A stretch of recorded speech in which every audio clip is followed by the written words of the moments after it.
legislation which was more at home in the EFF, one would imagine. Expropriation, what are your thoughts? Well, like you're saying, I think having seen that they lost their majority and it went to a party like the MK party, maybe that got them to think, actually, maybe we're not communist enough. Maybe we're not as bold in these evil, divisive, destructive ideas as somebody like Jacob Zuma. Maybe that's why the MK party has gotten so many votes now, right? And they've gone full, they're going further and further in their destructive ideas. And it's very important for the people to realize. I know that it's easy for one without a house today, one without land today, one without property today to say, yeah, let's support the expropriation without compensation. But if you are a proper human being, you are aspiring to own it in the next 5, 10, 15 years. And you should think that, yes, today they might be taking from Mike, but tomorrow they might be taking from you as Sipho. And another key thing is, most of the time, I think when we think expropriation without compensation, we limit it to land, but property is not just land. If this government deems it fit that your car, which is property, is good for the good of the public, they can do it. If they say your corner house here is great for us, we can build a road here, they can take it. And what's worse is they have clearly said without compensation. And President Cyril Ramaphosa might not do it in his term. Whoever comes after him might not do it in their term, but God forbid, Jacob Zuma might come back and he will do it very happily. Your children may be the ones that suffer because you were supporting this nonsensical act.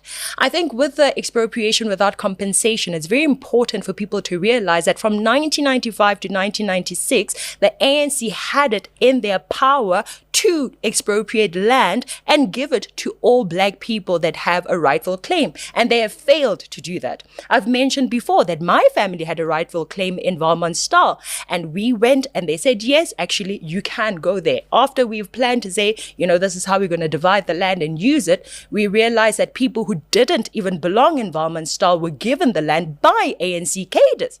In addition to that, the ANC has already purchased lots of land from white farmers, and instead of them giving that land to many black people who are aspiring farmers, hard-working farmers who have already proven that they can farm, they are holding on to that land. You cannot be serious if you think that a person or a party that has shown you over and over again that they don't want to give people land will now suddenly want to give you land. The ANC has a track record. They have shown us time and time again. It is time for us as South Africans, black, white, Indian, and colored, to see and believe who they are. The expropriation without compensation bill is only for them, not for you and I. Yeah, I must admit, I think it was, I couldn't help you. You really got me thinking the other day, and I watched your piece about our favorite person, Panyaza Lesufi, and the Gauteng debacle. For anybody that's not based in Johannesburg at this point in time, this is the part of the show where I always say, Johannesburg has to be seen to be believed. Gauteng has to be seen to be believed.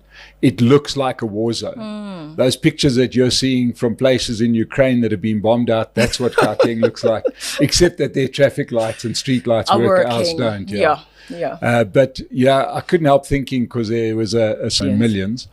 But Gauteng government pays, what's that wonderful figure, 35 million rand a month. Per month in rental, but they've got 40 buildings that are unused. But now, I was wondering if they want to take, because they don't cite farms anymore, because they know that that's very, very dangerous to talk about farmland. But they'd say, yes, but it's about buildings that have been abandoned. Well, surely if the Gauteng government's abandoning their own buildings, then that should be expropriated. But the problem is, who do you then give it to? The Gauteng government. Again. So, that just shows the ridiculousness of a law like that, where it can't be managed. It can't work. It can't. It's impossible. It's technically impossible, because there was the old story back, in the day of God lives in Pretoria. God doesn't live in Pretoria, believe me. You don't have some divine person over there who's running a wonderfully efficient operation that gets the right person on the right piece of land. Yeah. No. And even if it wasn't under the ANC, even if it could be done by somebody, that's not something that any nation wants, because every nation needs to have that protection of private property. If you don't have the security of private property, what are you working for? Every one of us needs to know that I have worked so many years. I've bought my house. I've paid for the bond for 10, 15, however long, or those who can afford it. I've bought this flat for my child. You need that security, because if you don't have that security, then what are you doing it for? It doesn't make sense. And you need to have the ability to build generational wealth. Why not? Yeah. Why shouldn't you do well and pass it on to your children? Yeah.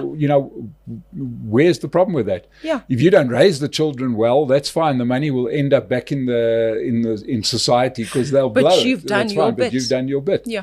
And it helps to make society stronger. And I loved what another podcaster who I follow closely, and I had him here as a guest last week, and that's Bonsai Shongwe, said that the difference between the comrades, as you put it, and unsuccessful countries in one side, and successful countries and Democrats on the other side, is that the one side believes in rules and the other side doesn't. And I suppose that just categorizes it so well. The ANC and its babies hate rules, don't they? They like rules for everybody else. For everyone else, not for them. Yeah. They are able to set thousands of rules for us, rules that inhibit us from dealing with each other in the way that we see fit, And I think when I think of that, it makes me think of how I view them as people who, because when they started as an ANC,